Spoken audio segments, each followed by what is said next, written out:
Hello students, स्वागत है आप सभी का आपके अपने चैनल गॉड क्लासेस पर।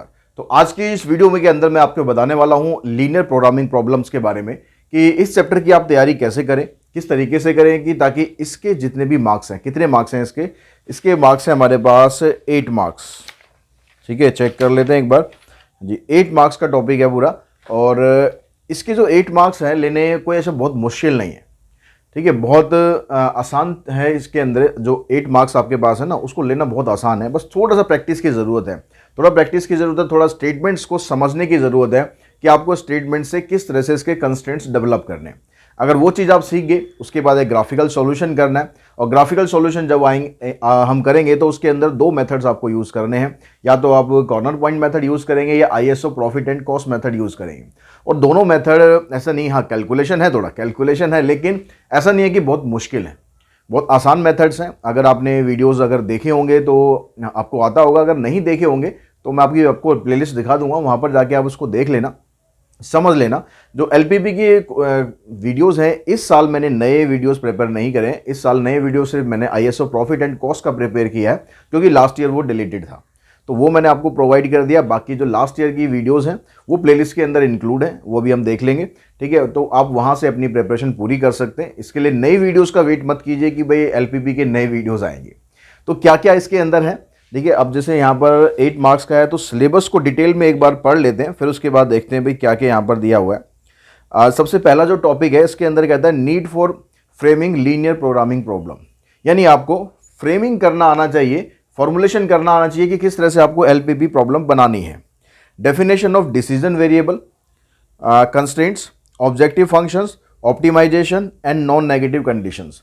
तो ये सारी जो कंडीशन जो आप बनाओगे उसके अंदर ये सारी कंडीशंस होंगी। अगर आप इसका इनिशियल वाला वीडियो देख लोगे तो ये सारा आपका क्लियर हो जाएगा। उसके बाद फिर नेक्स्ट में कहता है कि फॉर्मुलेट लीनियर प्रोग्रामिंग प्रॉब्लम, आपको फॉर्मुलेट करना है।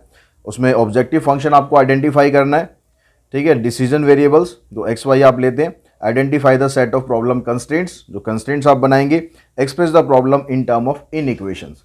ये ध्यान रखेंगे जो भी यहाँ पर कंस्ट्रेंट बनेंगे हमेशा इन इक्वेशंस में बनेंगे, इन इक्वलिटी में बनेंगे, यानी ग्रेटर देन या लेस देन का साइन हमेशा रहेगा, इक्वल्स टू का साइन नहीं लगाना है।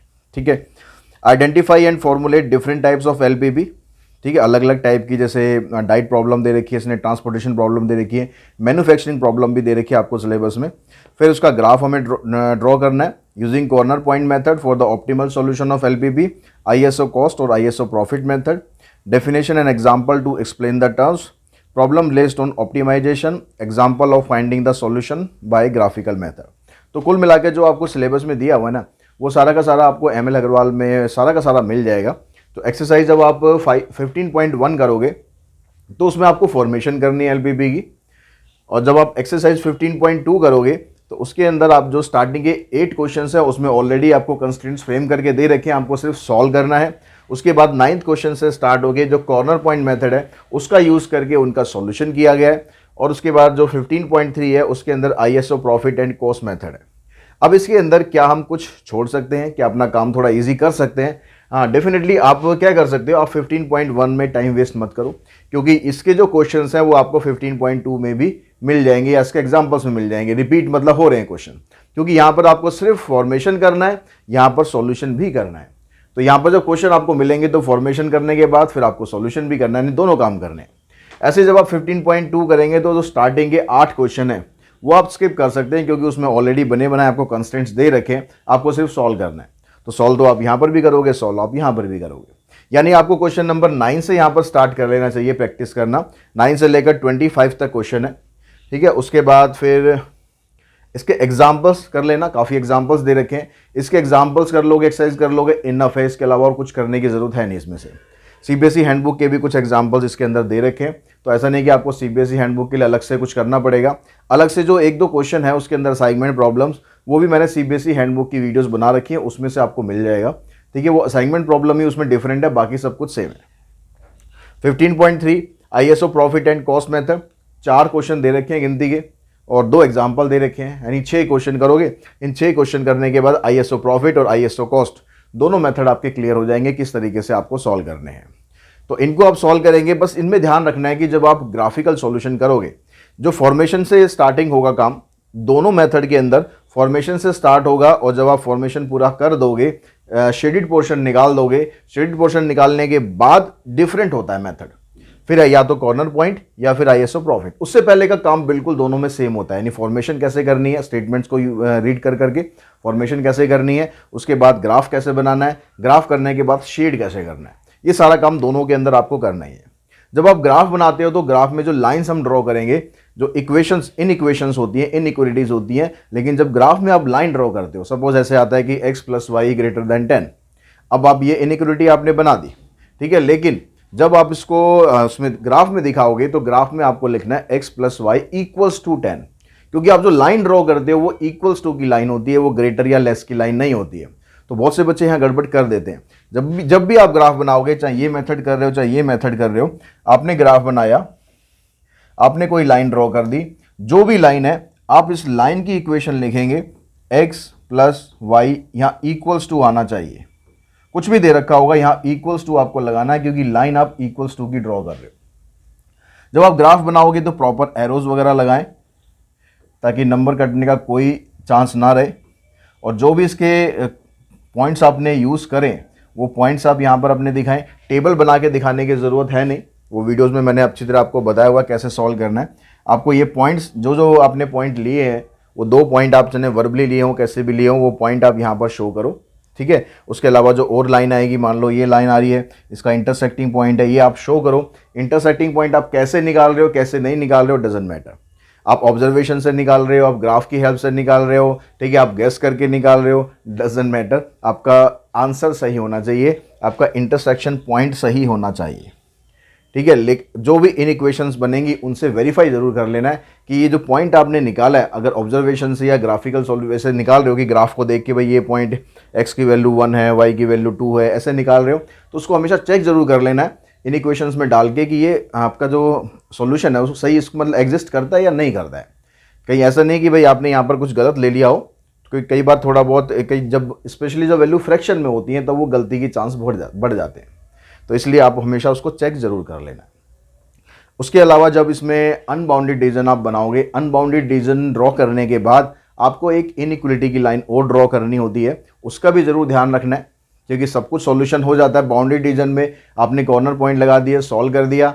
अनबाउंडेड में आपको एक काम एक्स्ट्रा और करना होता है कि आपको एक इनइक्वालिटी की लाइन ड्रॉ करके चेक करना होता है कि जो आपकी इनइक्वालिटी की लाइन जा रही है वो सॉल्यूशन रीजन से पास हो रही है या फिर उस पॉइंट से पास हो रही है जहां से आपका सॉल्यूशन निकला है। तो ये सारी चीज़ें आपने जो वीडियोस अगर अच्छी तरह देख ली होंगे तो ये सब चीज़ें आपको क्लियर होंगी, नहीं है तो थोड़ा डीप में उसको देख लीजिए, क्योंकि ये 8 नंबर है। आपने फॉर्मेशन कर दी, कंस्ट्रेंट्स बना दिए, ग्राफ में गड़बड़ कर दी, कुछ चीज़ें छोड़ दी, कुछ गलत कर दी, तो नंबर आपको पूरे नहीं मिलेंगे, ठीक है। हम एक बार अभी सीबीएसई का सैम्पल पेपर भी देख लेंगे कि उसमें आपको क्या क्या दिया हुआ है। उससे पहले मैं आपको दिखा दूं जरा प्लेलिस्ट में, जो प्लेलिस्ट है आपकी यूट्यूब आप ओपन करेंगे और जो गॉड क्लासेस का चैनल है सब्सक्राइब ऑलरेडी आई थिंक आप लोगों ने कर रखा होगा, नहीं कर रखा तो कर लीजिए सब्सक्राइब, ठीक है। बड़े काम की बातें अब आपको पता चलेंगी, तो सब्सक्राइब करके रखिए चैनल को ताकि आपको आगे आने वाले वीडियोस के बारे में लगातार इन्फॉर्मेशन मिलती रहे। तो हम जाते हैं अपने चैनल की प्लेलिस्ट में, चैनल पे गए, उसके बाद हम प्लेलिस्ट पे जाते हैं। तो एलपीपी की जो प्लेलिस्ट है, तो ये प्लेलिस्ट है chapter 15 linear programming class 12th, ठीक है। इसमें आप जाएंगे तो इसमें आपको 15.1, 15.2 की 2 वीडियो हैं, 3 वीडियो हैं 15.2 की, और ये सीबीएसई हैंडबुक के क्वेश्चन भी आपको इसी में मिल जाएंगे, जो मैं आपको बता रहा था असाइनमेंट प्रॉब्लम्स, वो आपको इसके अंदर मिल जाएंगी। और 15.3 ISO profit and cost method, ठीक है। तो ये बस पूरा का पूरा अगर आप ये वीडियोस देख लेते हैं, 5-6 वीडियो जो हैं, इसके अलावा आपको एलपीपी में कुछ और करने की ज़रूरत नहीं पड़ेगी। तो उसके बाद हम देख लेते हैं जरा सैम्पल पेपर में किस टाइप के क्वेश्चन इस बार आपको दिए हुए हैं एलपीपी के। तो इसमें जाते हैं हम, एलपीपी का क्वेश्चन हमारे पास पहला, दूसरा, तीसरा कोई क्वेश्चन नहीं है, चौथा, पांचवा एलपीपी यहाँ भी नहीं है, एक एलपीपी का क्वेश्चन हमारे पास ये आया है, फिगर आपको दे रखी है, what is the LPP shaded region known as.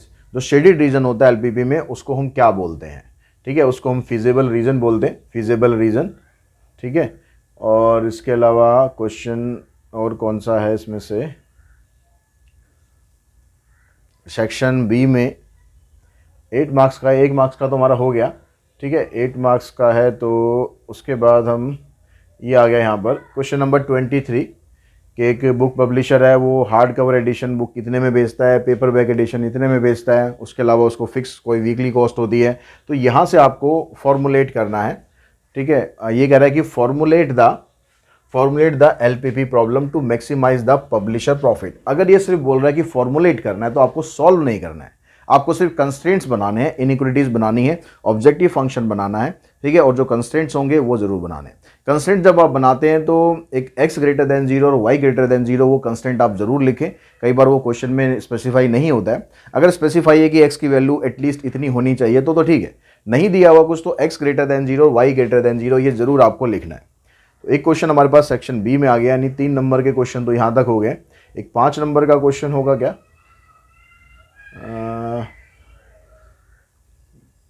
2, 3, तो एक सेक्शन डी में मिलेगा हमें 5 नंबर का क्वेश्चन, और वो क्वेश्चन हमारे पास ये क्वेश्चन है जी कि Rahul is at the wholesale market purchase folding table and chair to later sell them is furniture shop. इस तरह से आपको एलपीपी बनानी है। अब यहाँ पर कहता है कि given that he can sell all the item that he can purchase, how many tables and chair shall he purchase in order to maximise his profit, यानी उसको मैक्सिमम प्रॉफिट निकालना है। अब यहाँ पर आप देख रहे हो कि आपको मेथड का नाम नहीं दिया हुआ है। कोई अगर नाम आपको मेथड का नहीं दे तो आपकी मर्जी है, आप आईएसओ प्रॉफिट एंड कॉस्ट लगाएं या फिर आप कॉर्नर पॉइंट मेथड लगाएं, जो भी मेथड आप लगाना चाहें जिसमें आप कन्वीनियंट फील करें। मैं वैसे आपको प्रेफर करूंगा कि कॉर्नर पॉइंट मेथड लगाना, उसमें आपके चांसेस ठीक रहेंगे कि आप एक्यूरेट रिजल्ट निकाल सकते हैं उसमें, क्योंकि आप ज़्यादातर आईएसओ प्रॉफिट कॉस्ट में आपको लाइन पैरेलल ड्रॉ करनी है, आप लाइन टेढ़ी मेढ़ी कर दोगे तो गड़बड़ हो जाएगी। तो इसलिए बेटर है कि आप कॉर्नर पॉइंट मेथड यूज़ कर लो। कैलकुलेशन बेसिक उसमें है, लेकिन 5 नंबर के क्वेश्चन के हिसाब से देखूं तो ये 5 नंबर की वर्थ का क्वेश्चन नहीं है, ठीक है। ये 3 या 4 नंबर का क्वेश्चन होना चाहिए था, लेकिन चलो हमें दे रखा है 5 नंबर का तो अच्छी बात है, ठीक है। अब इसके अलावा एलपीपी में अगर आप देखेंगे तो एक क्वेश्चन आपको और मिलेगा एलपीपी में। जब आप 15.2 करेंगे तो एक क्वेश्चन मिलेगा ट्रांसपोर्टेशन का। तो वो ट्रांसपोर्टेशन का क्वेश्चन आपको सिलेबस में तो दिया हुआ है कि ट्रांसपोर्टेशन प्रॉब्लम, ट्रांसपोर्टेशन के क्वेश्चन पर मुझे लगता नहीं है कि सीबीएसई उसमें आएगा, क्योंकि काफ़ी लंबा क्वेश्चन होता है। 5 नंबर के हिसाब से वो ज़्यादा हो जाता है। तो यहाँ ये हो सकता है कि उसके आपको फॉर्मुलेशन करना आ जाए कि आपको उसका जेड निकालना है या आपको कंस्ट्रेंट बनाने, इस तरह से आ जाए। तो ऐसा मत करना कि उसको बिल्कुल स्किप कर दो। हाँ, उस पर बहुत ज़्यादा स्ट्रेस देने की ज़रूरत भी नहीं है। एक एग्जाम्पल है उसके अंदर और एक क्वेश्चन है, तो ये 2 आप अच्छी तरह कर लोगे ना तो वो ट्रांसपोर्टेशन की एक ही प्रॉब्लम आती है, वो आपकी बड़े अच्छे आराम से क्लियर हो जाएगी। और एक असाइनमेंट प्रॉब्लम है, असाइनमेंट प्रॉब्लम वैसे सिलेबस में नहीं लिखा है, फिर भी आप एक बार उसको देख लेना। जो सीबीएसई हैंडबुक के अंदर क्वेश्चन है, जो प्लेलिस्ट मैंने आपको बताई है उसके अंदर वो आपको मिल जाएगा। तो बस ये 2 क्वेश्चन है जो आने नहीं चाहिए, पर फिर भी सेफ हैंड रखने के लिए आप उसको एक बार अपने हाथ से खुद करके देख लेना कि भाई इस तरह से करते हैं। बाकी उस पर बहुत ज़्यादा स्ट्रेस देने की ज़रूरत नहीं है। और बाकी के जो क्वेश्चंस हैं उनको अच्छी तरह से प्रैक्टिस करो, उनका फिर ग्राफ अच्छी तरीके से दिखाओ। ग्राफ दिखाने के बाद किस तरफ उनको शेड करना है, फिर उनका कॉमन रीजन डार्क शेड कर देना है आपको। और डार्क शेड करने के बाद फिर आपको कॉर्नर पॉइंट मेथड या ISO profit and cost method जो भी आप यूज़ करेंगे वो यूज़ करके आपको फाइनल रिजल्ट देना है। और जो भी आप फाइनल रिजल्ट देंगे उसको लास्ट में स्टेटमेंट में आंसर में लिखना ज़रूर है। बहुत से बच्चे क्या करते हैं, अगर कॉर्नर पॉइंट मेथड यूज़ कर रहे हैं तो कॉर्नर पॉइंट दिखा दिए, जेड निकाल के उसकी वैल्यूज़ दिखा दी, ये दिखा दिया कि ये मैक्सिमम है। अरे भाई ये दिखा दिया आपने कि मैक्सिमम है, लेकिन वो मैक्सिमम किस वैल्यूज़ के लिए, आपने टेबल कितनी खरीदनी है, आपने चेयर कितनी खरीदनी है, वो नीचे स्पेसिफाई होना चाहिए, ठीक है। Maximum profit is ₹1000 if we buy the number of chair is this and number of table in this. इस तरह से लास्ट में स्टेटमेंट में अपना आंसर जरूर छोड़ना है। तो बस ये टिप्स थी इस चैप्टर के लिए। आई होप आपको टिप्स समझ में आई होंगी, पसंद आई होंगी, और इससे आपको कुछ बेनिफिट भी ज़रूर अवश्य एग्ज़ाम के अंदर होगा। तो आज की इस वीडियो में इतना ही, जल्दी मिलते हैं नेक्स्ट वीडियो में।